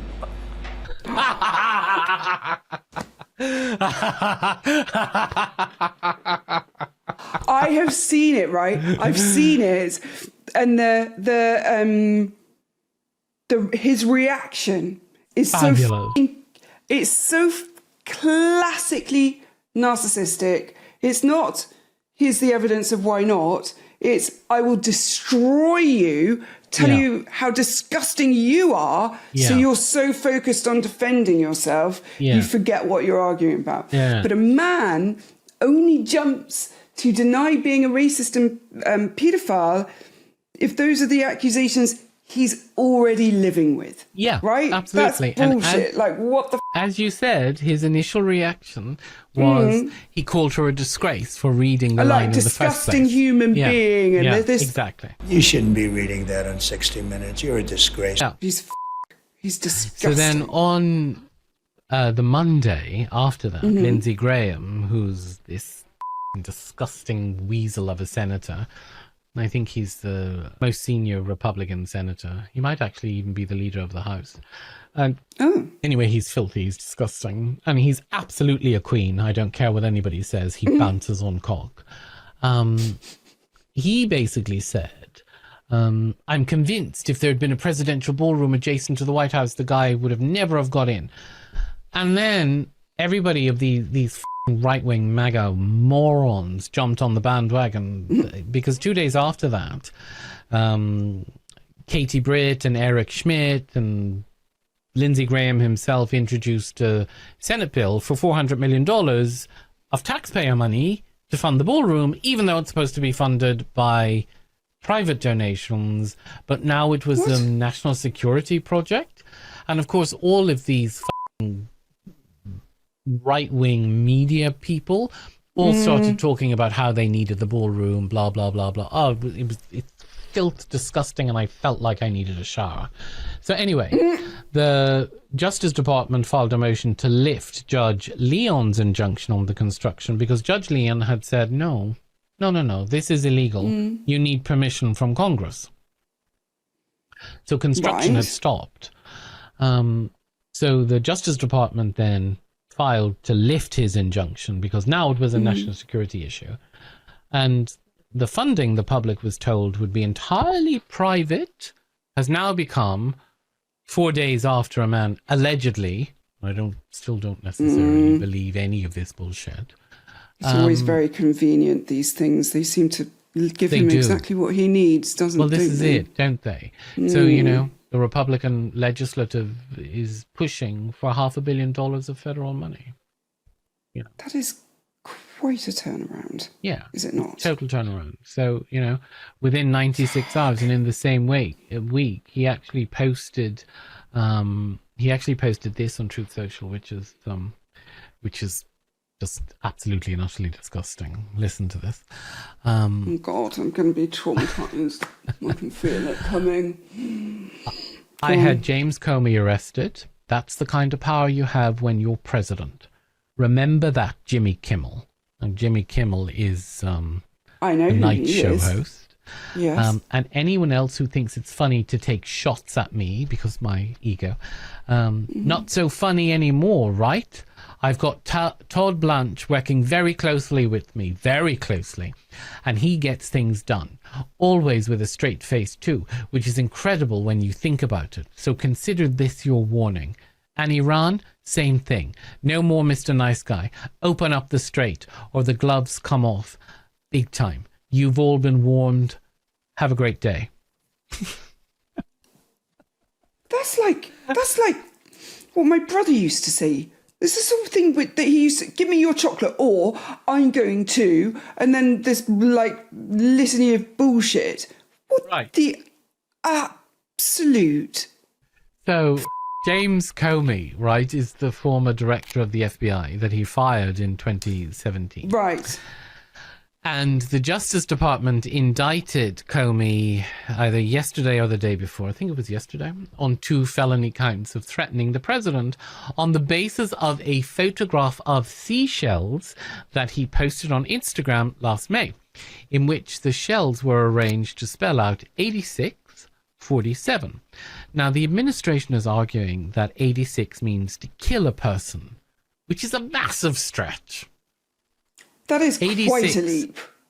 Is actually restaurant slang. I'm sure you remember it from hospitality. No, I don't remember. Oh, do you not? Go on. Maybe it's an American thing, because I worked for Marriott, so they probably used American language. So 86 basically meant to cancel something. You know, we scratch it off the list, we're out of it. So if the kitchen says 86... That does vaguely ring a bell. Right. So if the chef 86 says, the special. 86 the salmon, it means that the salmon's off the menu. And it's been used like that for decades, since time immemorial. So the reading that the Justice Department has gone for is one that is so far-reaching, it's ridiculous. Did anybody check when this man's birthday was? Because what if he was turning 48 and it was 86-47 because he's saying goodbye to 47? No, 47 is Donald Trump. He's the 47th president. Apart from he's not, because they've got all the numbers wrong, but that's fine. Anyway, whatever. But 86, 47 basically means cancel him, get rid of him, impeach him, not murder him.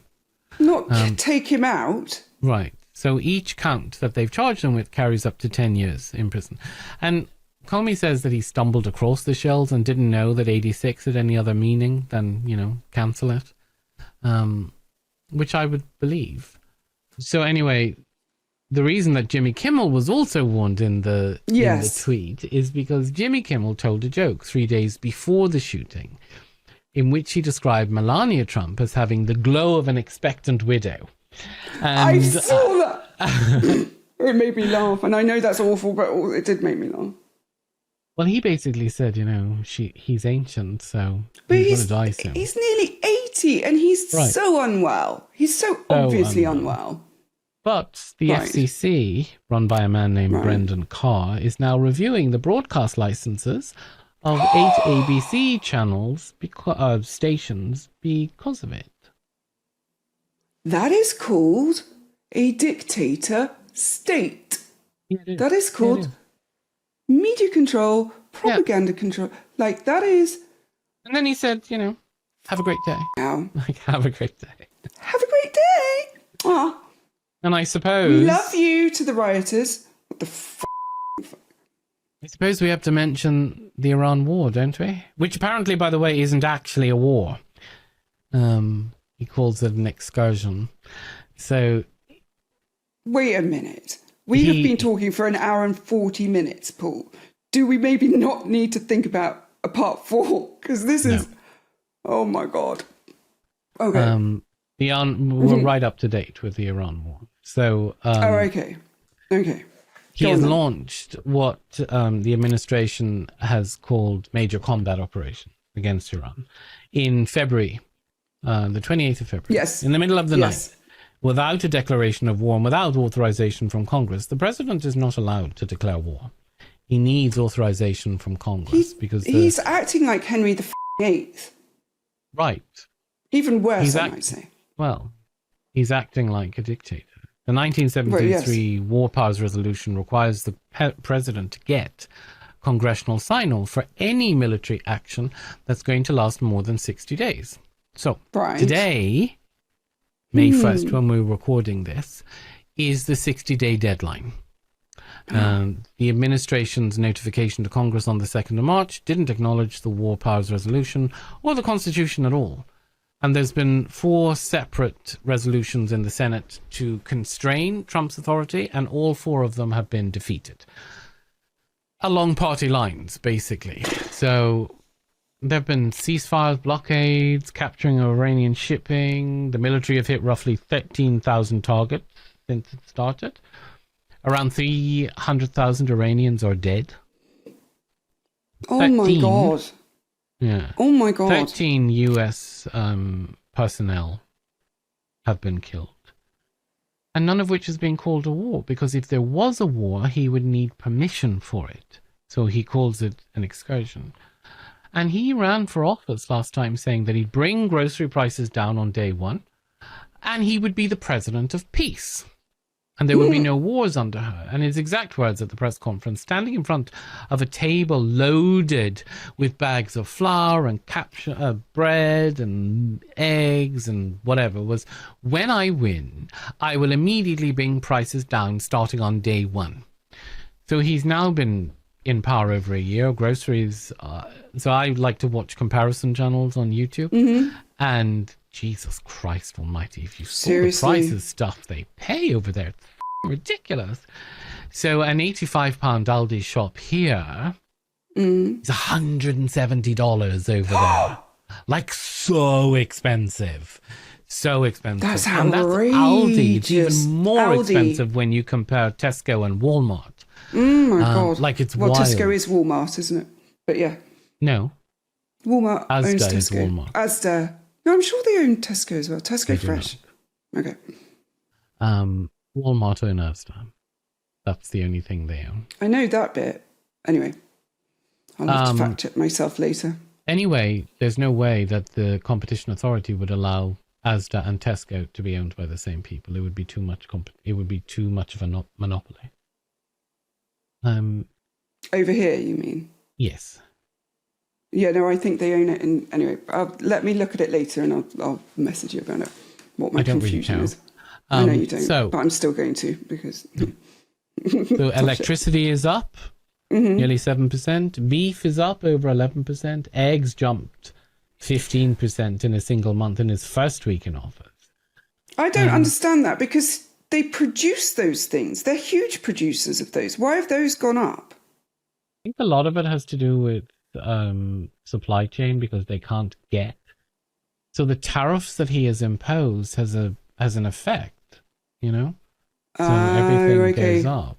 So if you want to buy fertilizer, there's tariffs you have to on that. import it, and If you want to buy diesel, right. there's so there's tariffs on it. And things like I suppose if you're running a farm and you need a John Deere tractor or something, there's a tariff on that. Like a huge you're one. going to have to import things.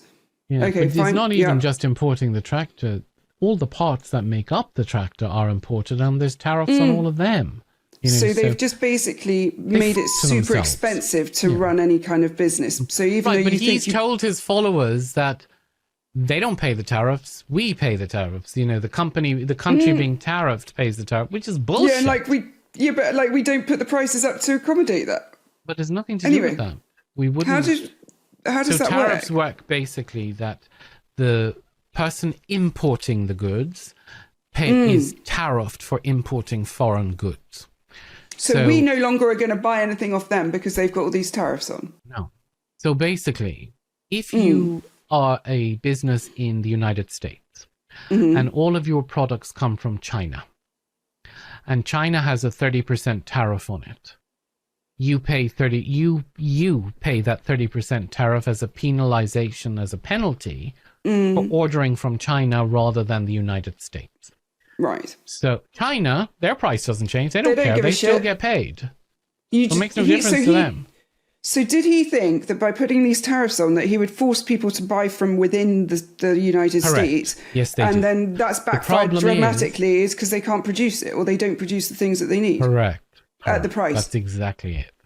They don't produce. I should be like an economics professor or something. No, you shouldn't. No, I shouldn't. Absolutely. Don't let me anywhere near it. So he then said, in fact, nobody should allow you anywhere near money predictions. So he did an interview with Time magazine afterwards, and he said, well, it's hard to bring things down once they're up. What a... no shit, Sherlock. Yeah? I mean... So... And his approval rating is through the floor. It's at the lowest it's ever been. Excellent. Well, that's something, I suppose, at least. All the major polls are showing him somewhere between 35 and 39%. And on the economy specifically, he's at his career low of 31%. So this man who said he'd bring prices down hasn't. He started a war when he said he would end all the wars and be the president of peace. War that has actually...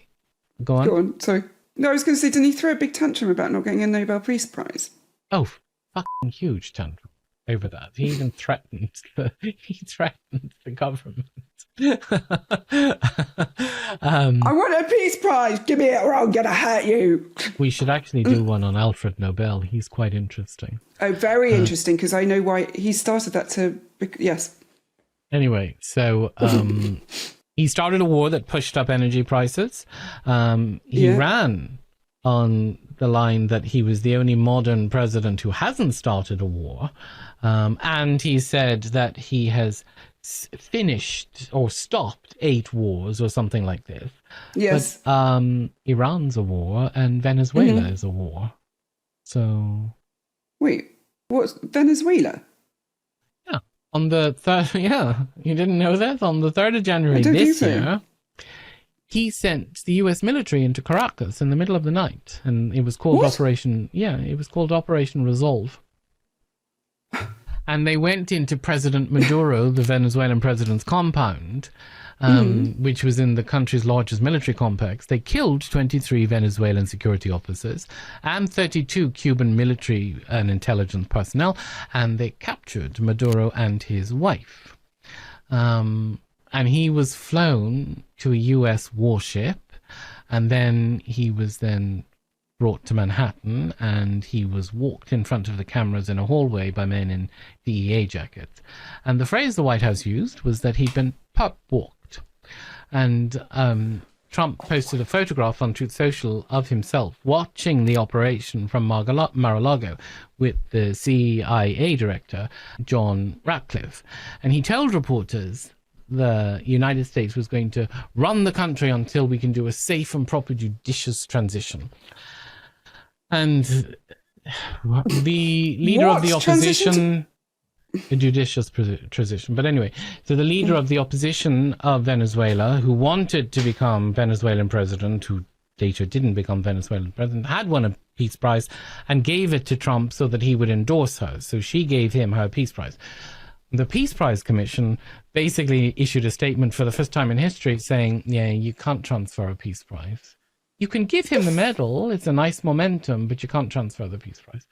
So anyway, the UN, the international... insult as well, by the way. Yeah, the law community. And he's probably got this Peace Prize, which belongs to somebody else, hung up somewhere, and he probably thinks it's his.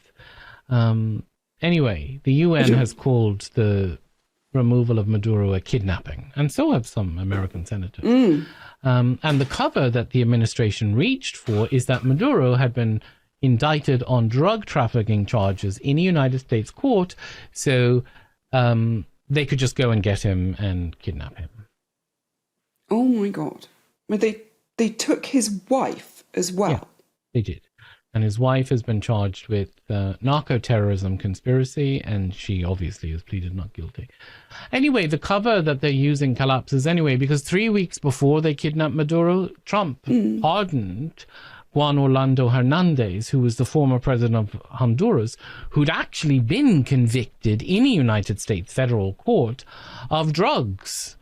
So it was a 3-week jury trial, and they found him guilty of state-sponsored cocaine trafficking, moving over 400 tons of cocaine into the United States while he was president. He also took millions... Sorry, hang on. The idea of state-sponsored drug trafficking is actually... I'm quite enjoying that. Okay, well, North Korea does the same thing. So he's also been accused, Maduro, of... and Trump should be accused of it as well, taking millions in bribes, including from El Chapo. Yeah. So he was sentenced to 45 years in prison and an $8 million fine, which wasn't enough. But anyway, Trump signed his pardon on the 1st of December last year and said that he'd been set up by the Biden administration. So the logic basically is, if you were convicted of cocaine trafficking into the country while you were a president, Trump will let you go. If you were indicted but not yet tried while a president, Trump sends in the special forces to grab you and your wife in the middle of the night. Jesus Christ. Yeah. Oh my God. And then alongside all of that, since the 2nd of September last year, the U.S. Navy has been blowing up small ships in the Caribbean and the Pacific, and they're calling this Operation Southern Spear. What? And as of late March, there's been 47 strikes on 48 vessels and 163 people have been killed. And the administration never produced any evidence that these boats were carrying drugs. They've never actually identified any of the dead people either. And their families in Colombia and Trinidad have come forward and said the men in the boats were fishermen. They were informal workers ferrying goods between islands. Yeah. So the very first strike on the 2nd of September killed 11 people. And at least 2 of them survived the initial missile attack. They were clinging to the wreckage in the water. And they were then killed in a follow-up strike, fired specifically at the survivors. So, yeah. Now, the thing is, the Pentagon's own manual specifically forbids that.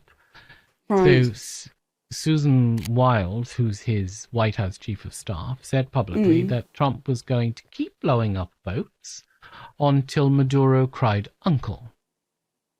Maduro was already in a New York jail. Fishermen. He's going to kill fishermen. Yeah, mostly. Right. Yeah. Anyway, now we're up to date. Oh my good God. And we've still missed out loads of stuff that we just don't have time for. This is... Like, he's a shit show. Like a shit show. It's... I can't even quite absorb it. We had a question, though, on part 1 from Gypsy Mum, who's a regular. We know them well. And she asked us, some experts are saying that he is in a narcissistic collapse, and what is your position on this? Is he, as some has said, the new Hitler? And the Hitler bit, I think we've already covered earlier with the kind of blood poisoning rhetoric. So I'm going to park that there and leave that there. But on the collapse side of things, yeah, that's what it looks like from everything that you've just laid out, you know. Narcissistic collapse is what happens really when the scaffolding that a narcissist has built themselves. So that if you think of it as like house of cards and all these lies and the things that he's told himself, the delusion of who he actually is that he's created is when all those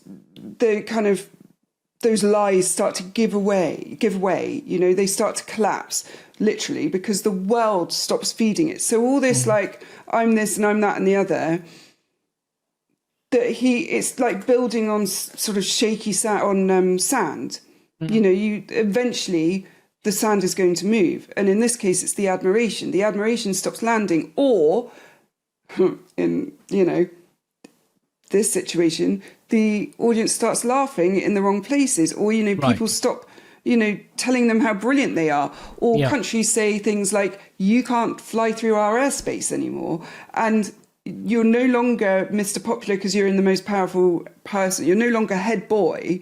You're, you know, that with all this power that everyone worships. You're a laughing stock. You are being laughed at and exposed, you know, and the person underneath it all is, you know, in someone like this, is usually actually very damaged and very frightened. And I mean, I often liken them to toddlers, but scared little toddlers who are spoiled and also neglected probably in lots of ways. But they are scared and frightened and so fragile. And so what you tend to see is more rage, because rage is a lot easier to hold than fear, or even to own and to display. And what you also will see is more paranoia, because you have you know, try and start. And we're seeing that. Oh, hugely. The way he attacked the 60-minute lady, immediately like, you're disgusting, you're trying to do this and you're trying to do that. And it's intense, rather than just let's have a discussion about what this man was saying. It's you're trying to take me down. Everyone's out to get me. And you see that a lot in this part, like in this kind of experience of MPD, don't you? You know, that kind of terrible paranoia that everyone is essentially going to behave like they're going to behave. Actually, it's like it's a projection. Projection is confession. And you kind of have to explain why everyone's stopped admiring you.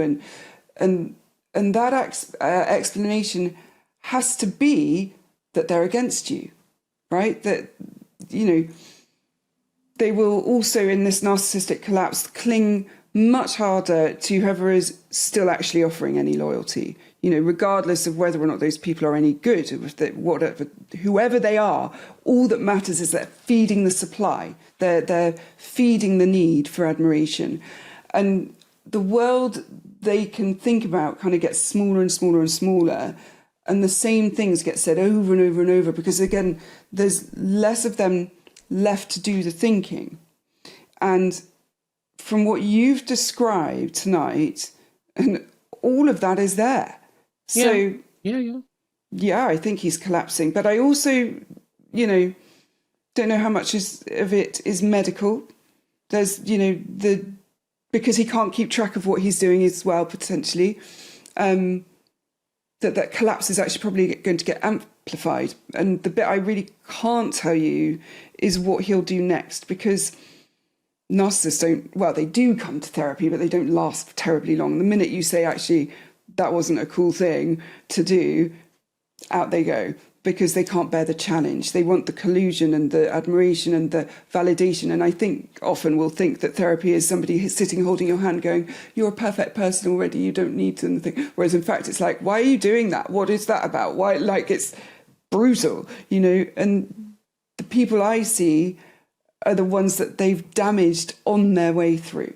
You know, it's... Yeah, I also think that it's important that if you tie in the dementia bit, you've got a perfect storm, because dementia, when it gets going, takes out the frontal lobes, which is where the inhibitory machinery sits. You know, the brakes basically on what stops you from it's your filters, isn't it? Being a prick. And so whatever a person was already inclined towards, they become less filtered, and they become a less filtered version of that, because the bit of the brain that was holding it back isn't holding it back anymore. Yeah. So a controlling person becomes more controlling. An angry person becomes furious. A cruel person becomes openly cruel. And in someone with a malignantly narcissistic structure, the same is true, which is worse, much worse. The grandiosity, the paranoia, the contempt, the cruelty, all come to the surface with no filter on them at all. And that's what we're seeing. That's what we're seeing. I mean, absolutely. I have seen or heard of stories, actually, where I've worked with clients where their parent has got dementia and actually gone the other way as well. So it can be just to make sure people know it's not an absolute of every narcissist. It may not be an absolute, but it's more common. It is more common. I would absolutely agree. But actually, it can be very confusing when your parent, who's been really mean and nasty, suddenly becomes really nice, and it's because of the dementia, you know. But anyway, the point is, because they don't remember, then they're mean now. Right. And well, there we go. Thanks, Gypsy Mum. That was it's a really good question, actually. I think that's where we leave it, because okay. This was meant to be a two-parter, now it's a three-parter, and could even be a four-parter. We'll probably have to do one a week now, given the way he's behaving. Might be fun. No, I mean, he is a bit crazy, but maybe we should start a whole different channel that's just on Trump dates. Just on Trump? Definitely not. Definitely no. So I think it was important that we did factual analysis of him and his behavior, because an awful lot of stuff that's out there is partisan in nature. Yes. I hate him, I despise him because I'm there. Now, I don't like him, but I can put that bias aside a little bit in order to give you the facts without colouring them. And I think that's important.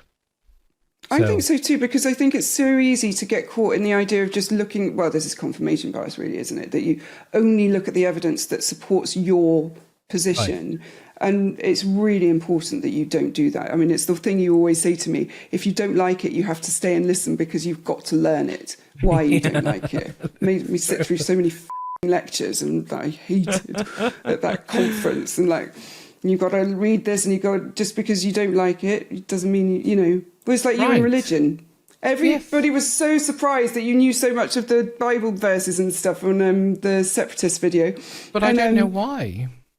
Well, because this is it. They don't understand that what I understand, which is that if you go toe-to-toe with somebody about religion, you're going to know more about their religion than they do. And it's really quite impressive and amusing to watch. You know, because this is my business partner loves it when people I enjoy it. mention religion. She's like, oh my god, where's the popcorn? Yes, where's my tea? Because shit's gonna go down. Yeah. Hang on, I need to get comfy. He's gonna start quoting Bible verses like the Pope. No, I think the facts are important. So I quite enjoy doing it because I find him a fascinating character. I find his behavior fascinating. Totally toxic, malignant, and absolutely disgusting, but fascinating all the same from a behavioral point of view. Agreed. From a behavioural point of view, it's so interesting to look, and you can see it all building, and we're at the crescendo right now. And we are, and you can see it building. You can see the crescendo, but you can also now start to see the decline. See the crash, yeah. It's coming, and it is going to come. Fascinating. But it's a bit dangerous too, because it's hugely dangerous, especially somebody who's that much power. Yeah. Control over the nuclear codes and stuff like that. I mean, that is... I really hope someone's given him fake ones. Oh, well, somebody has stopped him because he tried to use them. Oh, you didn't know Okay, this? maybe we don't... I think I did know this, and I think maybe we should not scare everyone because... Yeah, one of the generals said, no. Oh, my God. Yeah, and then they kicked him out of the briefing room, apparently. Out of the situation room. Jesus. How much of that is true? So dangerous. He's so dangerous. He is dangerous. Anyway, we'll leave it there. All right. Thanks, everyone. Like, comment, subscribe, all that stuff, and hype. Bye. Bye-bye.